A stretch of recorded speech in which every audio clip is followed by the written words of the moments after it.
What's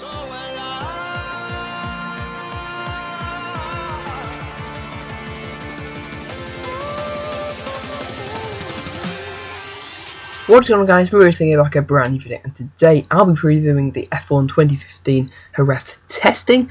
This will take place over 4 days and offer the 9 teams the first opportunity to test out their F1 2015 Challenger. Of course, apart from Force India, who were just running with the nose and the livery for 2015, the rest of the car I believe is 2014 spec.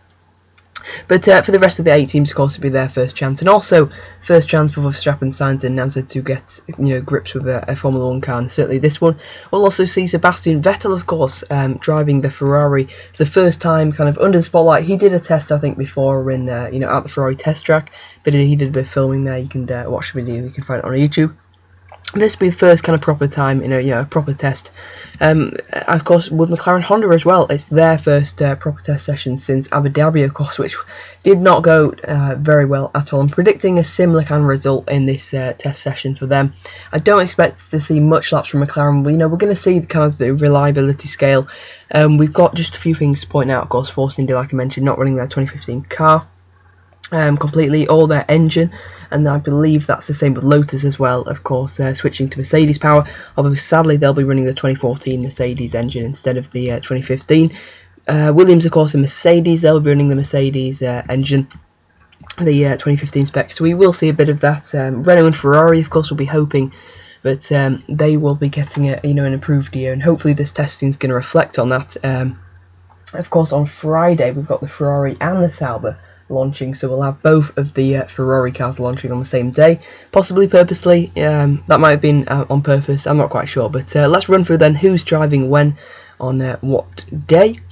Day 1, Mercedes, Nico Rosberg; McLaren, Fernando Alonso; Ferrari, Sebastian Vettel; Williams, Valtteri Bottas; Toro Rosso, Carlos Sainz; Sauber, Marcus Ericsson. Day 2, that's Mercedes, Lewis Hamilton; McLaren, Jenson Button; Ferrari, Sebastian Vettel; Williams, Valtteri Bottas; Toro Rosso, Max Verstappen; Sauber, Felipe Nasr. Day 3, Mercedes, Nico Rosberg; McLaren, Fernando Alonso; Ferrari, Kimi Raikkonen; Williams, Felipe Massa; Toro Rosso, Carlos Sainz; Sauber, Felipe Nasr. Day 4, we've got Hamilton, Button, Raikkonen, Massa, Verstappen and Marcus Ericsson. So the teams are pretty much gone with the same kind of format. They do it every year. They split the testing duties 2 and 2.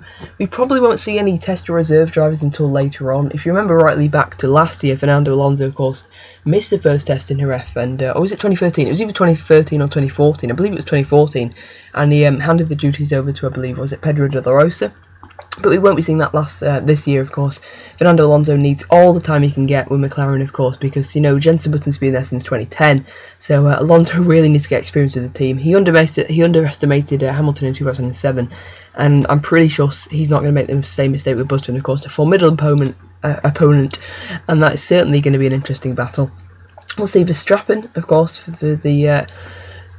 what is it, the 3rd time I think, driving an F1 car. He's driven it twice, kind of competitively in practice. Of course, he's driven it before, and maybe at a test track or something, or street demonstration. We'll see his teammate, of course, Carlos Sainz Jr., Felipe Nasr, kind of making their debuts. Sainz Jr. hasn't got too much experience, I don't believe, in an F1 car. He's probably driven for Red Bull, maybe the Young Drivers Test. As with Felipe Nasr, I don't believe Felipe Nasr's got very much at all. He's driven a bit for Williams, I believe, in FP1s throughout the year, but sadly we won't be seeing Susie Wolff, Jolyon Palmer yet, but possibly we'll see them later on. Of course, Lotus haven't actually confirmed their lineup. Lotus haven't, Red Bull Racing, of course, haven't, and who's the other team? Force India as well. So yeah, Lotus haven't, so possibly we'll see Jolyon Palmer there. Force India, maybe they'll run Daniel Junder-Keller. I remember them doing that last year, but we'll have to see. It does provide a good opportunity for them to run the test drivers, but of course they want to run with their race drivers, especially testing being so limited. But just a few predictions then. Obviously we're going to be seeing the main things to kind of take away, not the lap times, but mainly the reliability. I'm going to be predicting McLaren to have pretty poor reliability. Probably the strongest is going to be kind of the Mercedes Mercedes and Williams, of course. Of course, what else we're going to see? Of course, Force India not taking part. There's a possibility Red Bull won't. I'm recording this on the 27th, so maybe some things have changed. I think they'll get there, but there was a slight delay, I think, with their car. Just like Force India obviously found they had to move to Cologne for their wind tunnel, so that was obviously a bit of a hassle. That's why their 2015 car's not going to be debuting at Jerez. That's pretty much it then. Really looking forward to some this bit of testing for the F1 2015 season. One of my favourite times. You can leave some of your predictions. What do you think we should take away from testing? What are you most looking forward to seeing? I'm probably most looking forward to seeing the new McLaren Honda, and basically just every car out on track, to be honest. Just seeing all the different liveries and the different cars. So many different interpretations of the front noses. But be sure to keep it smooth racing, and be sure to subscribe for more F1 2015 pre-season build-up. I'll be doing car launches, testing reviews of every day. And of course the race reviews, of course, and race previews, of course, starting with Australia, which is just 46 days away. I'm Racing Man. I'll see you guys next time. Goodbye.